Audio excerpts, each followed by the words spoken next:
श्री ओम नमः सिद्धेभ्यः।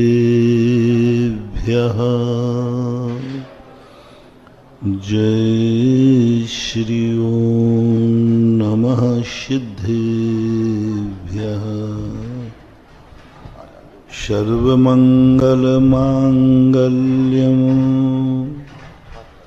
सर्वकल्याणकारकं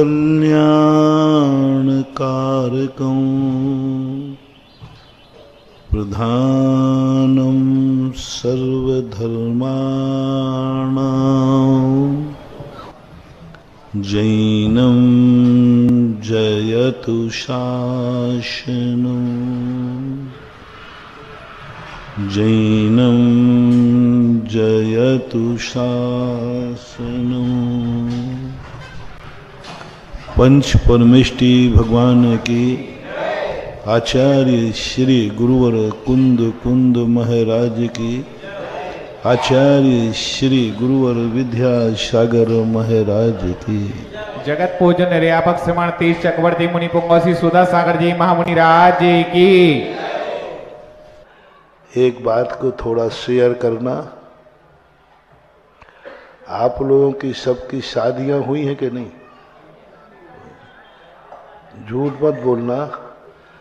आपने अपने सुख के लिए शादी की है कि आपने अपने पत्नी की जिंदगी के सुख के लिए शादी की है? हिसाब से बोलना। यहाँ अभी कोई गड़बड़ नहीं करना। अपने सुख के लिए, अपने परिवार के लिए, अपनी जिंदगी को अच्छा बनाने के लिए। ये भाव से कोई नहीं करता कि चलो एक कन्या है, माँ बाप मर जाएंगे तो इसकी सुरक्षा कौन करेगा, हम पालेंगे। तो ऐसा पालने का के लिए भाव नहीं आते। अपने सुख के लिए आपने किए। अब मैं आपसे पूछता हूँ, आप लोगों ने भी शादी की है तो अपने पति के, अपने एक परिवार को सुखी करने के लिए की है कि अपनी जिंदगी को सुखी करने के लिए की है? बात जो है सो है, महावीर की जय। ये इसलिए तुम्हारे घर में नहीं आए कि चलो इस घर में छोकरा है, कल के दिन इसके मम्मी पापा मर जाएंगे तो रोटी कौन खिलाएगा, तो हम इनको खिला देंगे। कोई नहीं। वो अपने सुख के लिए शादी की है, तुमने अपने सुख के लिए शादी की है। पिता ने तुम्हें अपने सुख के लिए जन्म दिया है, तुम्हारे सुख के लिए नहीं है। कोई भी संसार में हर व्यक्ति, और जहां उनके सुख में कमी आ जाती है वहां रिश्ते टूटते हुए भी देखे जाते हैं। क्योंकि उन्होंने तुमने अपने सुख के लिए किया था, वो तो दुख दे रहा है, छोड़ो, अलग करो। बेटे ने पिता को माना था इसलिए कि ये पिता मेरे सुख में देगा, वो तो दुख का कारण हो गया। हटाओ पिता को, बेटा अलग हो जाता है। बेटे पिता अलग कर देता है। तुम दोनों के एक दूसरे के सुख में कमी आने लग जाए तो तुम भी तलाक देने को तैयार, क्योंकि हमें मतलब ही नहीं है। हमें तो अपना सुख के लिए था। एक सियार था, एक ऊंट था, दोनों में बड़ी दोस्ती थी। अयोध्या प्रसाद गोयली ने जिन खोजा तिन पाइया गहरे पानी पैठ, उसमें एक छोटी सी कहानी है, बहुत अच्छी लागू होगी तुम्हारे ऊपर। कि एक सियार था और एक ऊंट था, दोनों बड़े दोस्त थे और वे दोनों योजनाएं जो बना लेते थे वो पूरी करते थे। एक दिन दोनों ने कहा, ऊंट को, सियार को, एक वो फुट ककड़ी होती ना, तुम्हारे यहाँ डंगरा बोलते, डंगरा, वो बड़ा प्यारा है उसको। दोनों एक खेत में गए। अब सियार का पेट तो जल्दी भर गया, तो सियार का पेट भरते ही वो उवाता है। तो वो आने लगा। ऊंट कहता, भैया मेरे दोस्त, थोड़ी देर रुक जा, अभी मेरा पेट नहीं भरा, मुझे तो खाने दे। सियार कहता है मेरा तो भर गया, मैं तो आऊंगा नहीं तो मुझे गैस बनेगी। ऊंट ने बहुत कहा लेकिन वो नहीं माना और वाता हुआ चला गया। किसान आ गया उसको देखकर तो ऊंट की जम के पिटाई की। यदि वो वाता नहीं तो वो ऊंट पिटता नहीं, पिट गया। क्यों भैया तूने ये क्या किया? और बोले मैं क्या करूं, मैं तो खाने के बाद नहीं हुआ हूं तो मुझे मुश्किल हो जाए। ठीक है, बात आई और गई, चली गई। एक दिन नदी में बड़ा गहरा पानी था, बहुत गहरा पानी। अब सियार कहता है कि मैं तो इस पानी में नहीं जा पाऊंगा, लंबा है, तैर भी नहीं पाऊंगा, बड़ा फाट है। हे ऊंट, तेरी टांगें बहुत बड़ी हैं, मैं तेरे ऊपर बैठा जाता हूं। ऊंट ने कहा ठीक बात, बैठ जा। तो ऊंट के ऊपर बैठ गया। ऊंट तो डूबने वाला है नहीं। और बीच नदी में पहुंचते कहता ऊंट कहता है मुझे तो लौटने का भाव हो रहा है पानी में, क्योंकि गर्मी चढ़ रही है ना, तो मेरा तो। सियार कहता है भैया मर जाऊंगा ना, इधर का रहूंगा ना उधर का रहूंगा। भाई तू मर चाहे जिंदा रहे, मुझे तो लौटने का भाव हो रहा है। कैसी रही दोस्ती? संसार का हर संबंध ऐसा ही होता है। यहां तक हमने देखे भगवानों से भी संबंध टूटते देखे हैं। यदि भगवान से भी तुम्हारा स्वार्थ सिद्ध नहीं हुआ तो कहते हो बहुत देख लिया भगवान, अब बैठो, मैं नहीं आ रहा हूं। धर्म के प्रति भी अरुचि हो जाती है। स्वार्थ की सिद्धि नहीं हो तो बहुत कठिन है संबंधों में। एक तरफ का संबंध हो तो खतरा नहीं है, दोनों तरफ के संबंधों भी खतरनाक होते हैं। एक तरफ का संबंध हमें दुखदाई नहीं है, यदि कोई हमन से संबंध बनाए हुए है तो उससे खतरा नहीं है। खतरा जब है जब तुम भी उससे संबंध बनाओगे। दोनों टूटने का अर्थ दोनों जब एक हो। भगवान किसी से संबंध नहीं तोड़ता क्योंकि वो किसी से संबंध बनाता नहीं है। अपन लोग भगवान से संबंध तोड़ देते हैं क्योंकि अपन ने संबंध बनाया है। जो संबंध बनाता है उससे खतरा है क्योंकि वो तोड़ सकता है, बना सकता है तो तोड़ सकता है। और जो संबंध नहीं बनाता है वो कोई तोड़ता नहीं, भगवान नहीं तोड़ते। जहां जहां संबंध बनते हैं, गुरु शिष्य हैं, ये भी संबंध टूट जाते हैं। गुरु शिष्य से संबंध तोड़ सकता है, शिष्य गुरु से भी संबंध तोड़ सकता है जब दोनों के स्वार्थ की सिद्धि न हो। और गृहस्थों में तो संबंध टूटते ही बनते हैं। इसलिए हमेशा ये ध्यान रखना, पराधीन कभी अपनी जिंदगी को निश्चिंत नहीं होना। मैं संबंधों का विरोधी नहीं हूं, चाहे टूटे चाहे बने, संबंध बनाए बिना संसार में तुम जी नहीं सकोगे। चाहे टूटे, चाहे गाड़ी का एक्सीडेंट होवे तो होवे, तुम गाड़ी का त्याग नहीं कर सकते। परिवार में धोखा होवे तो होवे, लेकिन परिवार का त्याग, बीज बोने के बाद फसल आवे या ना आवे, बीज तो बोना ही पड़ेगा। इसलिए मैं मना तो नहीं करूंगा नहीं, संबंध तो तुम्हें बनाना पड़ेगा। संसार में रह के कभी अकेले जिंदा मत रहना, अकेले जिंदा मत रहना, तुम रह ही नहीं पाओगे, एक कदम नहीं चल पाओगे। लेकिन बस संबंध बनाने का निषेध नहीं है, संबंध के भरोसे अपनी जिंदगी छोड़ देना ये गलत हो जाएगा। ये गलत हो जाएगा कि अब मेरा कुछ भी नहीं बिगड़ सकता क्योंकि हमारे संबंधी बहुत है, हमारा बहुत लंबा चौड़ा परिवार है। नहीं, कुछ नहीं काम आएगा। कितनी पुण्य कर्म का उदय आ जाए, ये कर्म भी धोखा दे जाता है।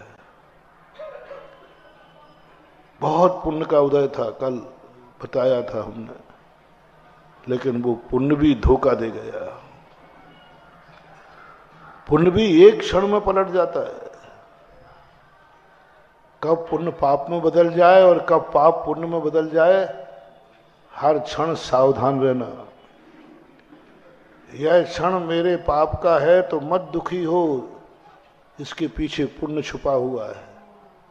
और पुण्य कर्म का उदय हो तो फूलो मत, उसके पीछे पाप कर्म।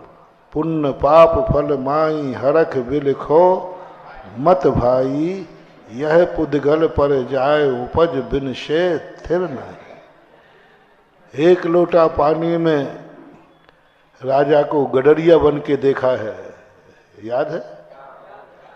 और एक लोटा पानी में गडरिया को राजा बन के देखा है। तो एक लोटा पानी हो तो कम मत समझना, ये तुम्हें राजा बना देगा यदि किस्मत तुम्हारी ठीक हो तो। हमारे कुंद कुंद भगवान ने, और किस्मत बिगड़ी हो तो ध्यान रखना चक्रवर्ती को घड़ौड़िया बना देगा। कुंद कुंद भगवान ने एक सोने बनाने की विधि लिखी है। क्या बनाने की? नाग फणी ये मूलम नायण तोयण गभ नागेण। ये 3-4 चीजें मिला दो तो सोना बन जाएगा। हथनी का सूर, नागफणी की जड़ और ऐसे 4-5 चीजें दी। हाँ, उससे सोना बन जाता है। अरे मैंने कहा इतना सस्ता है सोना तो फिर इतना महंगा क्यों है? पर नीचे क्या लिख दिया? धम्मच्छ भावेण, यदि तुम्हारा पुण्य है तो। अब लोग क्या खा गए? सोना बनाने की विधि समय सार में, और नीचे लिख दिया धम्मच्छ भावेण, यदि आपका पुण्य है तो बनेगा, नहीं तो सोना भी हाथ में है वो भी लोहा बन जाएगा। बहुत बड़ी चीज। इसलिए सबसे बड़ा महान कौन है? 6 द्रव्य हैं। 6 द्रव्यों में सबसे बड़ा द्रव्य कौन सा है? आकाश। आकाश सबसे बड़ा क्यों है? क्योंकि सबसे बड़ी विषय, सब में वही है, द्रव्य गुण पर्याय उत्पाद व्यय, सब में एक ही है, उत्पाद व्यय ध्रुव। एक विशेषता है, सभी द्रव्य जो हैं आश्रित है, आकाश के आश्रित है। धर्म अधर्म आकाश और काल, ये सब किसके आश्रित है? आकाश के। और आकाश बड़ा क्यों है? क्योंकि वो स्वप्रतिष्ठित है। पूज्य उमा स्वामी महाराज, आकाश द्रव्य को कहते स्वप्रतिष्ठित है, और जो स्वप्रतिष्ठित हो जाता है वही सबसे बड़ा हो जाता है। अब कितना अंतर आ रहा है? हम दूसरे को जितना ज्यादा अपने अंडर में लेंगे उतना ही संसारी व्यक्ति अपने आप को बड़ा मानता है। मेरे पास इतना धन, मेरा परिवार, उतना बड़ा आदमी मानता है। अब उज्ज्वल उमा स्वामी महाराज कह रहे हैं, जिसका बड़ापन पर के अधीन है वो है गरीब, और जो स्वयं प्रतिष्ठित है, स्वयं प्रतिष्ठित है, जो किसी के आश्रित नहीं है, वो आकाश द्रव्य सबसे बड़ा है। आज जिन तीर्थंकरों की अपन पूजा कर रहे हैं, कैसी शक्ति इन्होंने हासिल कर ली। संसार में रह करके भी इतने शक्तिमान हो गए, इतने शक्तिमान हो गए कि इन्हें भगवान के सहारे की भी जरूरत नहीं। इन्हें कोई डर ही नहीं लग रहा है कि संसार में मुझे किसी से बना के चलूं, कभी कुछ भी हो सकता है। नमोकार मंत्र भी नहीं पढ़ते तीर्थंकर, मंदिर नहीं जाते तीर्थंकर, मुनि महाराज को नहीं जाते तीर्थंकर, आहार दान नहीं देते तीर्थंकर। अरे क्या तमाशा है? अरे भाई तुम घर में हो जब तक तो कम से कम भगवान के मंदिर किया करो। अरे भगवान का जन्म है, 45वें दिन तो मरु देवी भगवान को मंदिर ले जाए, कायदा तो यही है। बड़ा होने पर जब महाराज बने तब बात अलग है, अभी घर में तो उनको अभिषेक पूजन करना चाहिए। बहुत सारे लोग प्रश्न उठाते हैं, महाराज तीर्थंकर मंदिर जाते कि नहीं, अयोध्या में तो मंदिर था, बल्कि अयोध्या के महल में भी मंदिर था, नाभिराय जाते थे, मरु देवी जाती थी, भरत चक्रवर्ती जाता था, बाहुबली जाते थे, बेटे जा रहे, पोते जा रहे, बाप जा रहे, दादा जा रहे, लेकिन आदिनाथ नहीं जा रहे। क्या तमाशा है? बाप जा रहे हैं, यानी नाभिराय मरु देवी, उनके दादा भी जा रहे, सब जा रहे हैं, और ऋषभदेव के बेटे भी जा रहे हैं। भरत चक्रवर्ती ने अपने बिना अभिषेक पूजन के कभी भोजन नहीं किया। बाहुबली जा रहे, 99 बेटे जा रहे, पोते जा रहे, ब्राह्मण जा रहे, सुंदरी जा रहे, सब घर में सब जा रहा है, अकेला कौन नहीं जा रहा है? कैसा लगता होगा? सब लोग टोकते नहीं है? मम्मी नहीं कहती होगी, हे छोकरे, अरे भगवान बनेगा तो बनेगा, जब तक नहीं बना तब तक तो भगवान के पास जा। पिताजी भी कहते होंगे, बेटे भी सोचते होंगे कि मैं तो मंदिर जा रहा हूं, मेरा बाप मंदिर नहीं जाता। कैसा दृश्य होगा? पॉजिटिव सोचो, ये भगवान का अनादर नहीं है। कौन व्यक्ति सहारा लेगा? तुम्हारे हाथ पैर नहीं टूटे हों, जवान लड़का यदि लठिया लेके चले तो कैसा लगेगा बाजार में? बूढ़ा चले तो ठीक है, लेकिन जवान चले तो अच्छा नहीं लगेगा। जिनके पैरों में दम हो और वो बौकर लेके चले, अच्छा नहीं लगेगा। यही तो उनको वरदान मिला है। पूर्व भाव में उन्होंने इतनी भक्ति की, क्या किया होगा? भगवान मैं तुम्हारा सहारा लेने के लिए आपके पास नहीं आता हूं, हे भगवान आप मेरा सहारा दो, आप मुझे संबल दो, हे भगवान सदा आप मेरे साथ रहना। नहीं, पूर्व भाव में ये मंदिर आए हैं, कल का प्रवचन याद रखना। ऐसी क्या शक्ति आ गई इनके पास जो कहते मुझे किसी की जरूरत नहीं है सहारे की, भगवान का भी सहारा नहीं। पूर्व भाव में इन्होंने भावना भाई थी, भगवान मैं ये कहने नहीं आ रहा हूं कि आप मेरा सहारा बनना, आप मेरा, मैं तो इसलिए आ रहा हूं मुझे ऐसी शक्ति प्रदान करो कि मुझे आपका भी सहारा न लेना पड़े। जो अच्छे माँ बाप होते हैं वे कहते हैं, हे भगवान मुझे अपने इतना चलते फिरते रखना कि हमें बेटा बहू का सहारा न लेना पड़े। दो चीजें तो मैं आशीर्वाद देता हूं। एक आशीर्वाद ये देता हूं क्योंकि टीका मुड़वानों से मैं आजकल खुश हूं,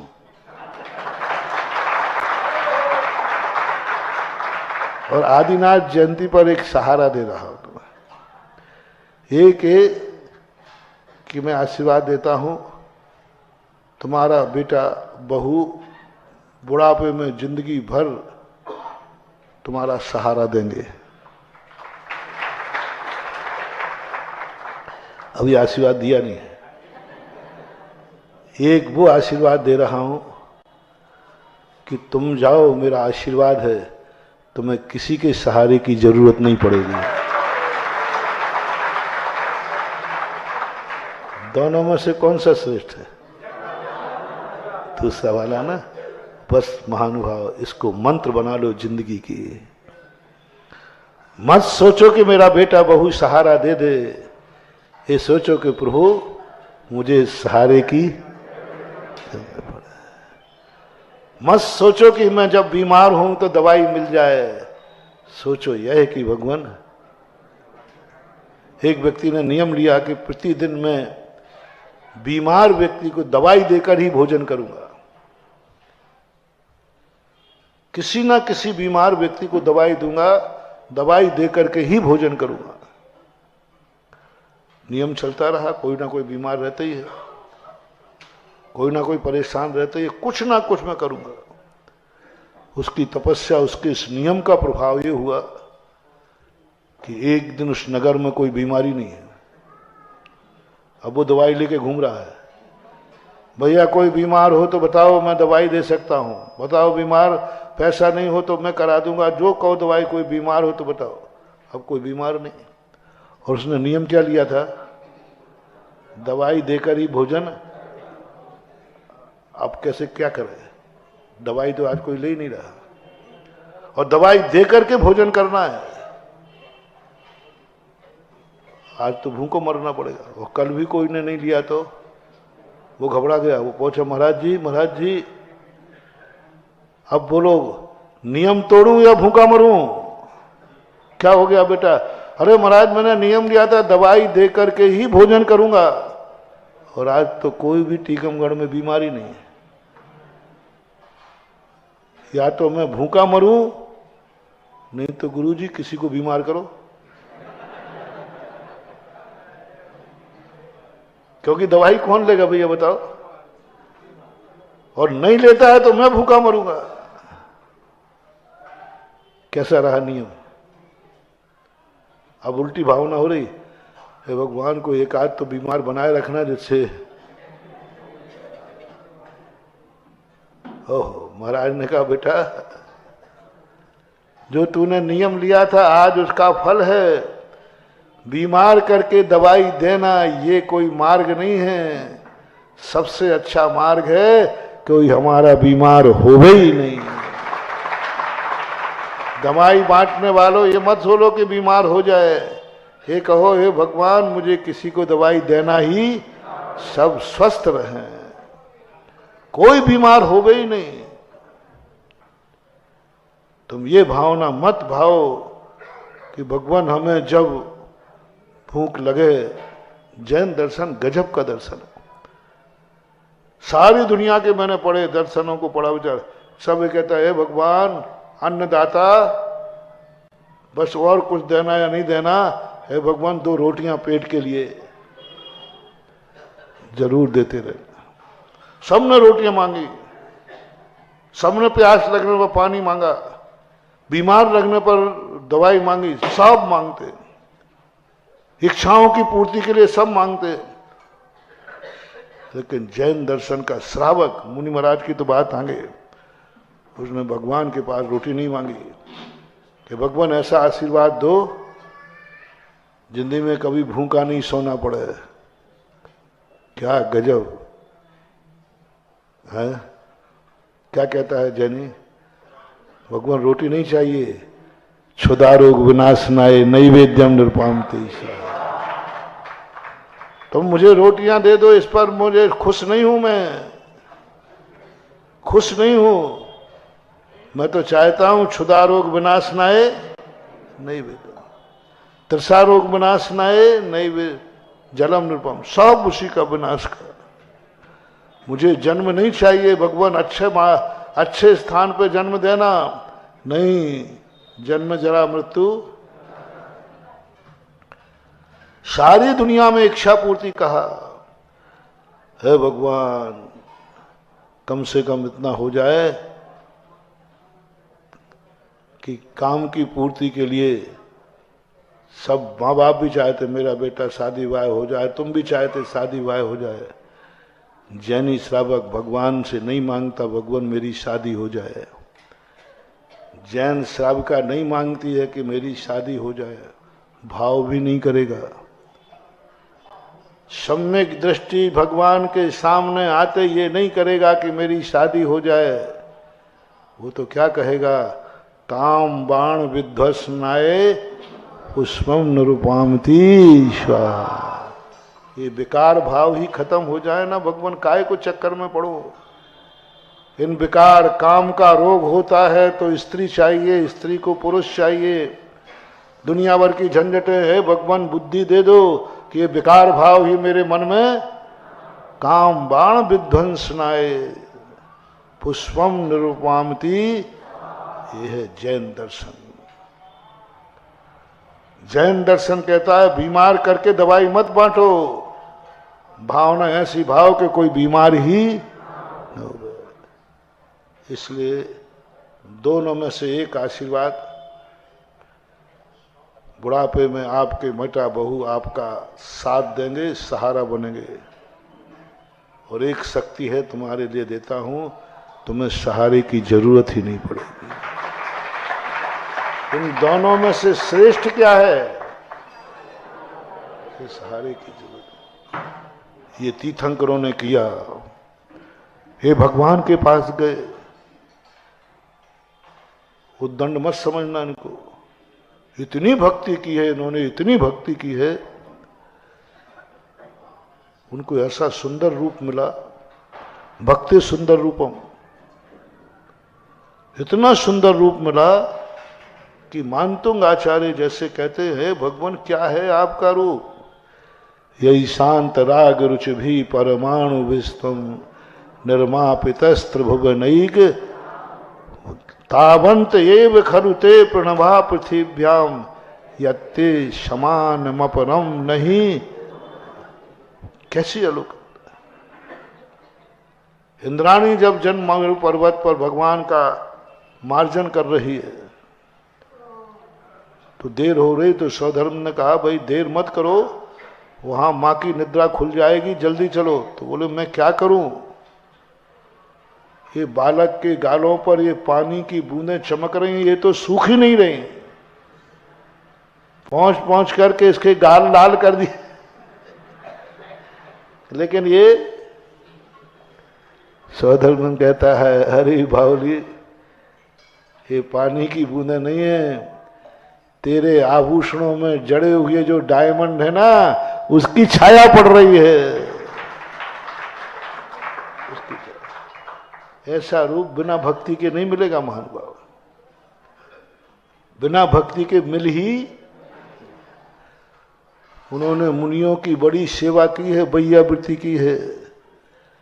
बिना बैया वृत्ति के ऐसी शक्ति नहीं मिल सकती कि 3 लोग को डमरू के समान घुमा दें। इतनी ताकत कहां से आई? ये ताकत मुनियों की बैया वृत्ति की है इन्होंने, बहुत गजब की बैया वृत्ति की है। बिना उसके ऐसी ताकत अतुल बल आ ही नहीं सकता।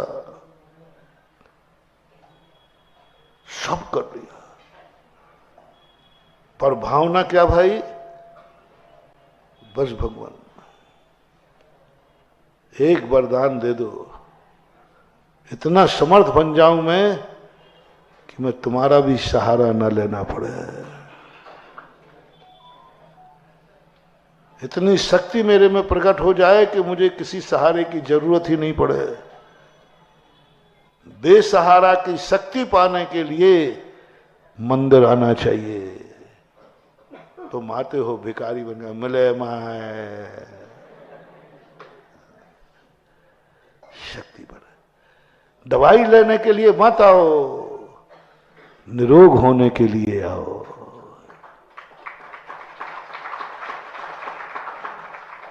रोटी मांगने यहां मत आओ, भूख का ही नाश करने आओ। अपनी इच्छाएं और वासनाएं पूर्ति करने के लिए धर्म मत करो। हमारे अंदर की ही वासना खत्म हो जाए, इसके लिए पूजा करो, कारण को पकड़ो। ये तो सब समस्याएं हैं और इसमें तो कभी धोखा भी हो सकता है। समर्थ मांगो, भगवान मुझे शक्ति दो, समर्थ दो। मांग सको तो मांगना कभी मंदिर में कुछ मांगने, बस एक वरदान मांगो, महाराज बस इतना समर्थ दे देना, कभी तेरे सामने मुझे हाथ न फैलाना पड़े। बस एक इज्जत चाहता हूं। सबसे बड़ी बेइज्जती है महानुभाव, सबसे बड़ा पापी वो है जैसे भगवान के सामने हाथ फैलाना पड़ा। भगवान का दरवाजा तो वो है जहां भक्त का हाथ यूं रहता है, यूं। भगवान के पास देने आया जाता है, लेने नहीं। ये मंदिर किस लिए बनाए जाते हैं? इनसे कुछ लेने के लिए नहीं है, इनको देने के लिए। जब तुम्हारा मन करे कि मुझे कुछ देना है तो मंदिर आना, जब कुछ लेने का बात होए तो मंदिर मत आना, एल्युमिनियम का कटोरा लेके मोहल्ले में निकल जाना। मंदिर नहीं जाऊंगा लेने के लिए, मांगने के लिए। जैन दर्शन के लक्ष्मी पुत्र, सारी दुनिया कहती है जैनी लक्ष्मी पुत्र होते, चाहे भली नहीं हो, लेकिन जैनी बदनाम है कि अरे भाई जैनी तो पैसे वाले होते। जब कोई व्यक्ति ये बात कहता है ना तो मेरा सीना 56 इंच का हो जाता है।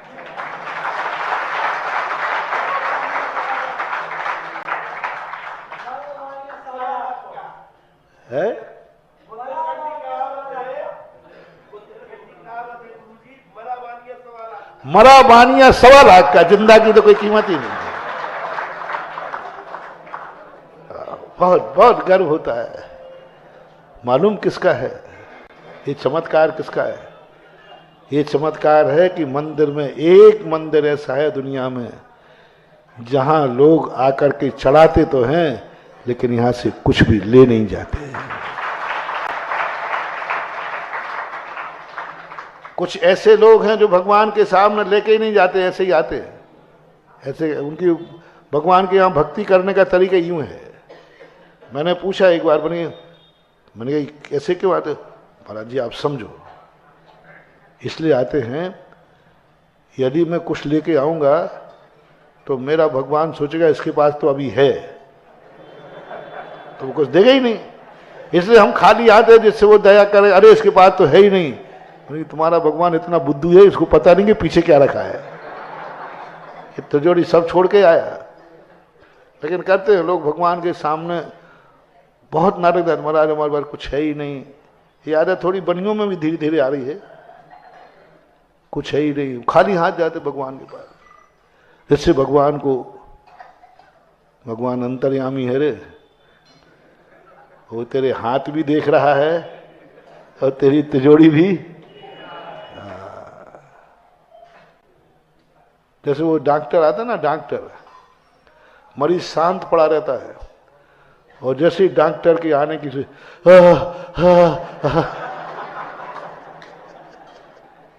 फैंसी डोज चलती, पहले शांत पड़ा था।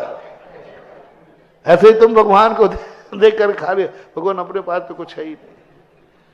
कई लोग हम लोगों के सामने भी कह देते, अब महाराज जी, वो सुनाया था उदाहरण तुम्हें, नहीं महानुभाव नहीं, मेरा नेचर थोड़ा उल्टा है और मेरे इस नेचर को जो मान लेते हैं वे भक्त इतने अमीर पड़ जाते हैं कि वो भगवान से भी नहीं मांगते बल्कि भगवान को और देते हैं। मांगते नहीं और देते हैं। जिंदगी में एक नियम लेना, भगवान और कुछ हो जाए, तेरे दरवाजे मुझे कहीं ऐसा हाथ ना करना पड़े, तेरे दरवाजे से मुझे कुछ ले जाना पड़े, बस इतनी ताकत बनाए रखना। चाहे भली मुट्ठी भर चावल हो, तेरे मंदिर में आऊंगा तो देने के लिए ही आऊंगा, चाहे भली एक चावल चढ़ाऊंगा लेकिन दूंगा देने के लिए। भगवान अपना मंदिर क्यों नहीं बना लेते स्वयं? भक्तों से क्यों बनवाते? भगवान में इतनी ताकत नहीं है कि अपने रहने का, बड़े परेशान हैं हम तो। आप पहले, अब तो नहीं है, पहले थे। मैंने कि ये भगवान, ये गुरु लोग, कायदा तो इनका ये होना चाहिए कि अपना मंदिर बनावे और भक्तों के मकान भी बनावे। भगवान बड़ों का काम यही होना चाहिए। महाराज लोगों को भी यही काम नहीं। अरे महाराज लोगों को स्वयं के अपने आहार की व्यवस्था करना चाहिए और अपने भक्तों को भी आहार खिलाना चाहिए। बताओ क्या काम है महाराज के पास? सुबह से ठलुआ बैठे रहते हैं, अपने खुद के पेट की 2 रोटियां नहीं बना सकते। सुबह से क्या काम भैया बताओ महाराज? महाराज जी आप देखो, आपको सुबह से कोई काम धाम तो है नहीं, कम से कम और किसी को नहीं बनाओ, अपने पेट के लिए तो 2 रोटियां बना लिया करो। इतना तो करो कम से कम। टीकम वालों की यदि यही राय हो तो फिर विचार करो। जिनवाणी मां कहती है नहीं नहीं, आहार तुम करोगे, बनाएगा श्रावक। अरे भैया, इसके ऊपर वैसे ही भार है, स्वयं के पेट का भार है, बाल बच्चों का भार है, दुनिया भर के सुबह से बच्चों को स्कूल ले जाना, पढ़ाना लिखाना, क्या कितने सुबह से तुम लोग कितने काम धंधे हैं, उतने में महाराज का और चौका लगाना। अपने घर तो बड़ी मुश्किल से बना पाते और मंदिर और बनाना मुझे अच्छा नहीं लगता था। बाद में जब समझ में आई, मांग ली भगवान। भगवान से पहले मेरे लड़ाई झगड़ा बहुत होते थे। नहीं, तुम काम क्या है, तुम्हें धंधा, हाथ पे हाथ रखे बैठे हो। हमारे श्रावक देखो कितनी मेहनत करते, सुबह से शाम कमाते हैं, तब ओहो धन्य है। अब समझ में आया, भगवान बेटा मैं अपना मंदिर अपने लिए नहीं बनवा रहा हूं, मैं अपना खुद का मंदिर बना सकता हूं और इससे अच्छा बना सकता हूं, लेकिन मैं अपने लिए मंदिर नहीं बना रहा हूं। इधर मंदिर बनेगा, उधर उसकी हवेली बनेगी, आवासदार। मंदिर भगवान के लिए नहीं, आवासदान भगवान के लिए नहीं। मरने के बाद तुम्हारा जन्म फुटपाथ पर ना हो, बाप के मकान में हो, इसलिए मंदिर बनाया जाता है। महाराज आहार बना सकते हैं, ऐसी बात नहीं। महाराज अपने लिए आहार तुमसे नहीं लेते हैं। मेरा भक्त कभी भूखा न मरे, क्योंकि इस अंजलि का चमत्कार है। जिसने इस अंजलि में ग्रास दिया है वो जन्म जन्मांतर तक कभी भूखा नहीं मर सकता, इसलिए आहार लेते हैं। सब बिल्कुल उल्टा है।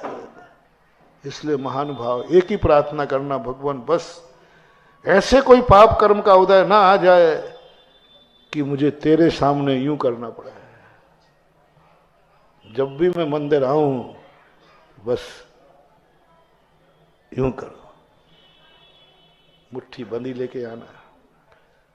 भगवान भी कहे कि बेटा मांग ले, आज क्या मांगना है, आज आदिनाथ जयंती है। बोले मांग ले। बोले भगवान नहीं चाहिए, मुझे कुछ नहीं चाहिए। बोले नहीं, शकल तो दिख रही है तेरे पास, कुछ नहीं। भगवान थोड़ा अपन को पानी पे चढ़ाएंगे। बोले देख घबरा मत, मैं किसी से नहीं कहूंगा, तू बता दे क्या चाहिए। नहीं नहीं मेरे पास कुछ नहीं चाहिए, कुछ नहीं। पहले मना करना, सुन रहे हो ना। पड़ोसी में जब निमंत्रण होता है ना, तो माँ बेटी को समझाती है, देख वहां जाते ही मत मांग लेना, मांगना। वो कहें कि खा ले, मना करना, नहीं नहीं मुंह में लार आ रही है। लेकिन क्या कहना है, नहीं नहीं नहीं हमें नहीं खाना, नहीं खाना, नहीं खाना। जब वे 2-4 बार कहें तो भी नहीं नहीं मैं तो खा के आया हूं, वो पेट में चूहा कूद रहे। ऐसे ही तुम्हें करना है मंदिर में। भगवान कहें, गुरु कहें कि मांग ले, क्या मांगना है। नहीं नहीं भगवान कुछ नहीं, सब आपकी कृपा से। क्या बोलना, आपकी कृपा से भगवान सब कुछ है। ऊपर से बोल रहा है, चेहरा तो दिख रहा है, मुझसे छुपा रहा है, मुझसे छुपा रहा है कि कुछ नहीं चाहिए, सब कुछ है। मुझसे छुपा रहा है तू कि तेरे पास, मैं देख रहा हूं तुझे, तू मुझसे छुपा रहा है। तेरी हालत बता रही कि तेरे पास कुछ भी नहीं है, झूठ बोलता है। बोले भगवान यदि मैं झूठ बोल रहा हूं तो अभी मेरे पास इतना है, मेरे पास अभी इतना है कि मैं तेरे को भी देने लाया हूं। यदि नहीं होता तो तुझे देने के लिए कहां से लाता। ये देख भगवान हाथ में अभी चावल है, अभी इतना है मेरे पास कि मैं तुझे भी दे सकता हूं। ओहो, इतनी हिम्मत कर देना। ओहो, और भगवान जिस दिन मेरे पास देने को नहीं होगा उस दिन तेरे दरवाजे आऊंगा भी नहीं। जब तक देने को है तभी तक इस दरवाजे आ रहा हूं। इस दरवाजे में कभी मांगने नहीं आऊंगा। इस दरवाजे जब भी आऊंगा, ये भावना भाव, महानुभाव, भावना भाव, हमेशा यही भावना भाव। भगवान बस इतना बना दो कि तेरे सहारे की जरूरत न पड़े, देने आऊंगा। सुदामा का क्या हुआ? यही तो हुआ था। कृष्ण ने पूछा, क्यों सुदामा जी, क्या हाल चाल है? घर के बाल बच्चों के, भाभी के, सबके क्या? अरे सब मजे में है कन्हैया। कन्हैया जी कहते, चेहरा तो दिख रहा है, पेट पीठ तो मिलकर के एक हो रहे, मुंह पे पपड़ी जम रही है, कपड़े में 100 थैगड़ा लगे हैं। लेकिन सुदामा ने एहसास नहीं होने दिया। सूखा चेहरा, भूखा पेट, नहीं सब ठीक है। घर में सब भूखे बैठे हैं। कन्हैया कह रहे, क्या बात है? बोले, नहीं कोई कमी नहीं। कमी होती तो ये चावल तेरे लिए लाया हूं ना। कृष्ण समझ गए कि ऐसा कैसा व्यक्ति है, कुछ भी इसके पास नहीं है और मेरे पास सब कुछ है, फिर भी ये नहीं मांग रहा है। मेरे पास सब कुछ है और मैं देने बैठा हूं। कन्हैया, सुदामा मांग के तो देखे, मैं द्वारका का राज्य दे दूंगा, द्वारका का राज्य दे दूंगा। मांगे तो सही, मैं देना चाहता हूं, मैं दे रहा हूं, फिर भी ये कह रहा है मेरे पास सब कुछ है।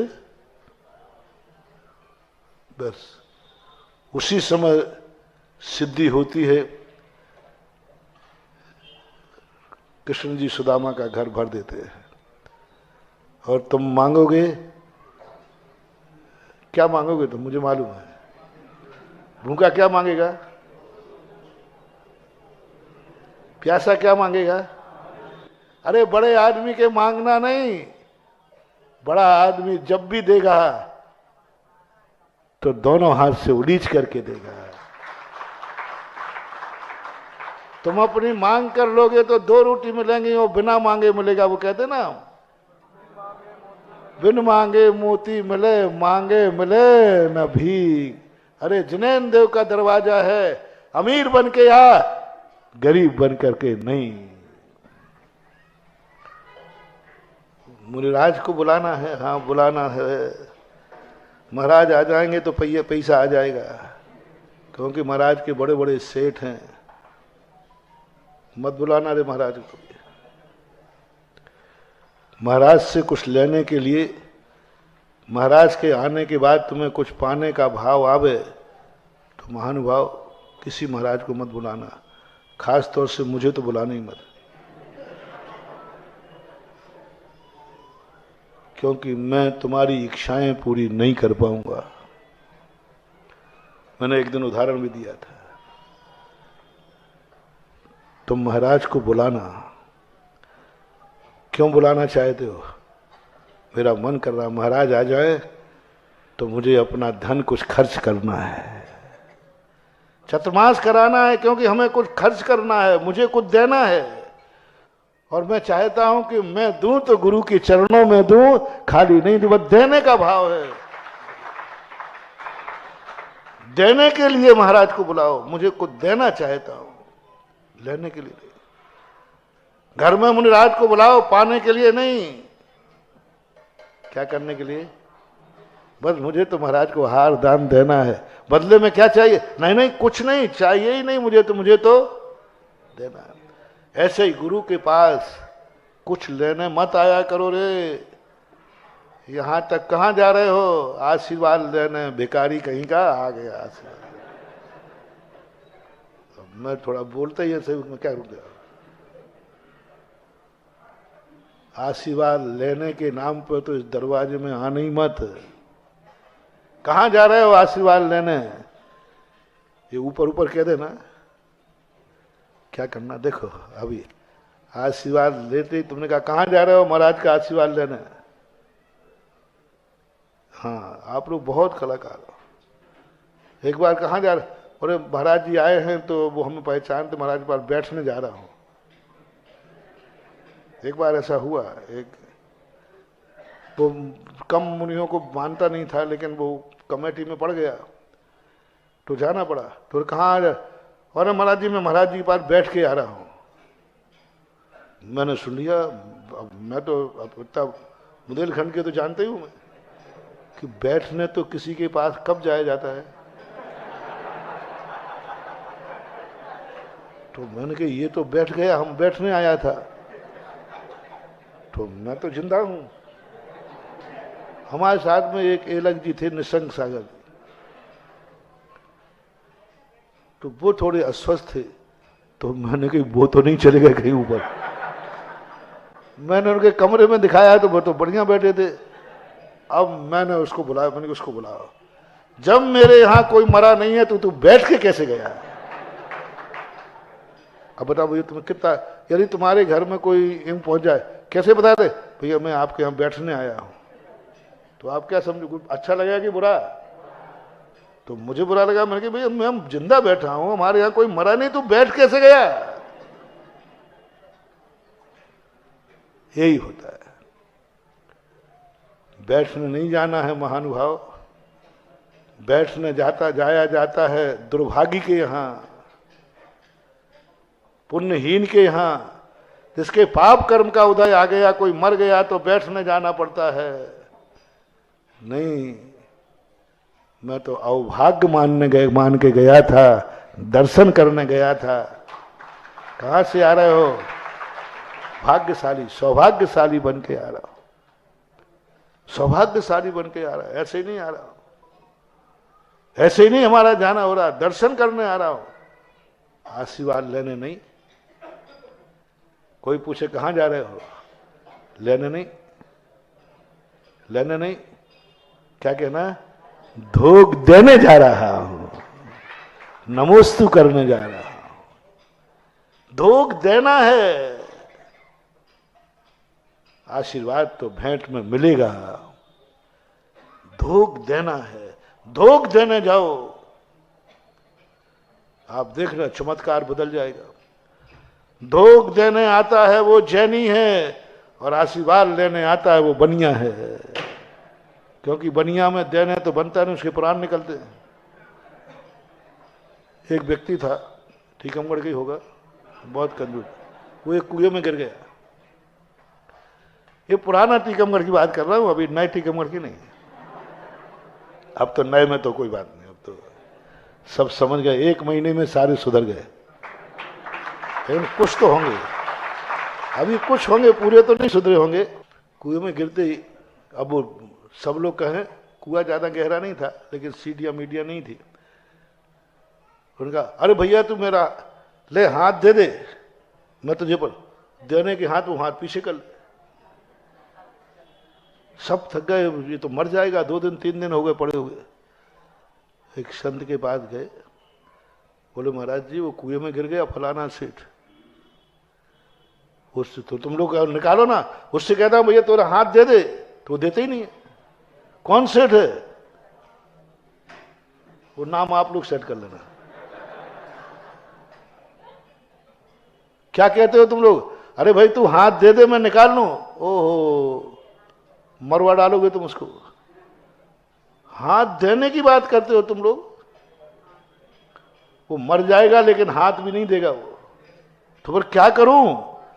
जाओ अब बोलना भैया तू मेरा हाथ ले ले।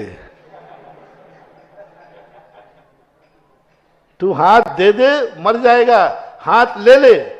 जैसे ये कहा उसने ले लिया, ऊपर आ गया। बोलो तुम किस में आते हो?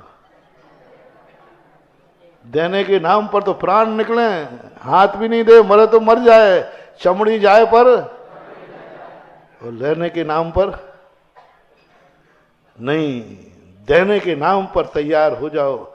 जब भी अपने बड़ों के पास जाओ, बस एक ही, मुझे कुछ देना है। दूर के पास क्यों जा रहे हो? मुझे कुछ क्या देना है वो तुम जानना है। आहार देना, दान देना, धोख देना, जो देना, बस देना शब्द सीख जाओ।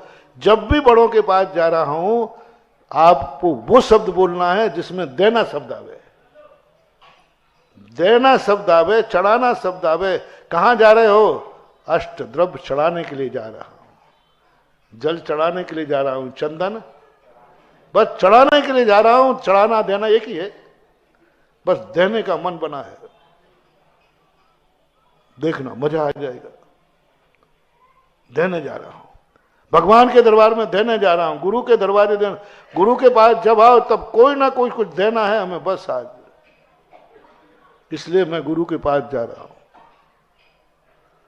और ये परंपरा जब तक चलती रहेगी, जैनी लक्ष्मी पुत्र कहलाते रहेंगे। धन का त्याग किया है, त्याग में चमत्कार है। दान कहो, त्याग कहो। दशलाक्षण पर्व में त्याग धर्म को किससे मनाते हो? पूजा में आता ना, त्याग धर्म, नाम त्याग धर्म है। दान चार प्रकार, ऐसे कुछ पढ़ते हैं हम लोग। दान से मनाते हो। और दान किसका? जो तुम्हारे पास है उसी स्वस्याति सर्गो, जो तुम्हारे पास है वही तो दान करोगे। इसलिए अपना मूल विषय है, समय हो गया, ज्यादा ही हो गया। त्याग हमेशा ध्यान रखना, मंदिर में देने के लिए, बड़ों के पास जब भी जाओ देने के लिए जाओ। शाश्वत हो। मूल प्रसंग था, तीर्थंकर दर्शन क्यों नहीं करते? तीर्थंकर नमोकार मंत्र क्यों नहीं पढ़ते? तीर्थंकर मंदिर क्यों नहीं जाते? वो इतने मंदिर गए, लेकिन किसके लिए गए? कि भगवान बस एक शक्ति मुझे चाहिए कि ऐसा शक्तिमान हो जाऊं कि मुझे तेरा भी सहारा न लेना पड़े, मुझे नमोकार मंत्र का सहारा न लेना पड़े। ये जन्म जन्मांतर 10 भाव से भावना भा रहे हैं, भक्ति से भगवान से, और उनको भगवान को और भक्ति का वरदान मिला है। जाओ तुम ऐसा पद पाओगे जहां तुम्हें मेरी भी जरूरत नहीं पड़ेगी और मंदिर भी आने की जरूरत नहीं पड़ेगी। 2 व्यक्ति बिना सहारे के जी सकता है। एक वह है जो इतना समर्थमान हो कि किसी के सहारे की जरूरत ही न पड़े। एक वो कि मेरे ऊपर कितना भी संकट आ जाए, मैं किसी का सहारा नहीं लूंगा। संकट तो आ सकता, जैसे सुकौशल महाराज को आया, लेकिन मैं चिल्लाऊंगा नहीं, मैं सहारा नहीं लूंगा। यदि इन 2 में से तुम्हारी जिंदगी में कभी आ जाए, मुझे किसी की जरूरत नहीं, कितना भी संकट आ जाए, शेरनी भी खा जाए तो खा जाए, हाँ, तो फिर निश्चिंत हो जाना, स्वशक्तियां जाग जाएंगी। और या इतने समर्थ हो जाना कि किसी की जरूरत ही हम और आप इन दोनों में नहीं है। शेरनी तो क्या, 2 दिन पहले हमारी सामाई किसने बिगाड़ी थी? किसने बिगाड़ी थी? एक इतने से मच्छर ने, एक इतने से मच्छर ने सामायिक बिगाड़ दी। क्या तू शाश्वत रहेगा? शाश्वत तो वो है जिनकी सामायिक शेरनी भी न बिगाड़ पाए है, उनकी पूज होते, वे होते हैं भगवान, उनको होता है केवल ज्ञान। एक मच्छर सामायिक बिगाड़ देता है और नाक में और चला जाए तो अरे नहीं हो सकता। अब ये अपन पराधीन है, समर्थ भी नहीं है और सहन करने की शक्ति भी। अब एक सहारा है, अपन उनका सहारा ले जो किसी के सहारे नहीं। प्रवचन का मूल विषय था शुरू में, स्वयं प्रतिष्ठित। आकाश सबसे बड़ा क्यों है? क्योंकि वो स्वप्रतिष्ठित है। सभी द्रव्य छोटे क्यों हैं? क्योंकि वे किसी सहारे पर है। इसलिए आज अपन उनका सहारा, उनकी जयंती मना रहे हैं जो किसी के सहारे नहीं है, स्वयंभू है, स्वप्रतिष्ठित है, स्वयंभू है, स्वप्रतिष्ठित है। और आज अपन यही भावना भाएंगे कि हे भगवान, हमें ऐसा कुछ मिले कि मैं एक दिन मैं भी स्वयं प्रतिष्ठित हो जाऊं। जिनेंद्र भगवान कभी तुम्हें दास बनाने के लिए नहीं बुलाते अपने चरणों में। जिनेंद्र भगवान सदा अपने जैसा भगवान बनाने के लिए बुलाते हैं। संसारी व्यक्तियों में और जैन दर्शन में यही अंतर है। आपकी राजनीति में यदि आपका पद का कोई दावेदार है तो आपका पार्टी का माना जाएगा कि एंटी ग्रुप। आपके पद का दावेदार है, जिस पद पर आप चुनाव लड़ रहे हैं दूसरा भी लड़ रहा है, तो उसको आप अपना मानते हो कि एंटी मानते हो? हाँ, इसलिए वो राजनीति गंदी है। और हमारी राजनीति देखना, हमारे महावीर स्वामी की, आदिनाथ की, आदिनाथ भगवान जिस पद पर है और उस पद का जो दावेदार है वही इनकी पार्टी का भक्त है। जो पदवी आपने पाई है उस पर मैं, बस भगवान कहते हैं जो मेरे पद का दावेदार है, जो मेरी पद पर नियत रखे हुए है, जो मेरे पद का लालच कर रहा है, जो ये भावना भा रहा है कि मैं कब इस पद पर बैठूंगा, बस वही मेरा भक्त है, बाकी नहीं। पद का दावेदार बनो, भगवान के दर्शन करते ही भगवान बनने का भाव करो, गुरु का दर्शन करते ही गुरु बनने का भाव करो। समय आपका बहुत हो गया, इतना ही कह के विराम करता हूं, क्योंकि आज वहां होके आया ना अपन। महावीर भगवान की। आज देखो बहुत बढ़िया मौसम भी अच्छा है। लोग कह रहे थे दोपहर में गर्मी हो जाएगी, उन्होंने कहा कोई बात नहीं, तुम जब इतना उत्साह दिखा रहे हो, पूरा टीकमगढ़ आज उत्साह में है, तो आकाश भी कह रहा है मैं भी कुछ चमत्कार दिखाऊंगा, मैं भी उत्साह में। अभी इतनी चर्चा करके गौर करो, महावीर भगवान।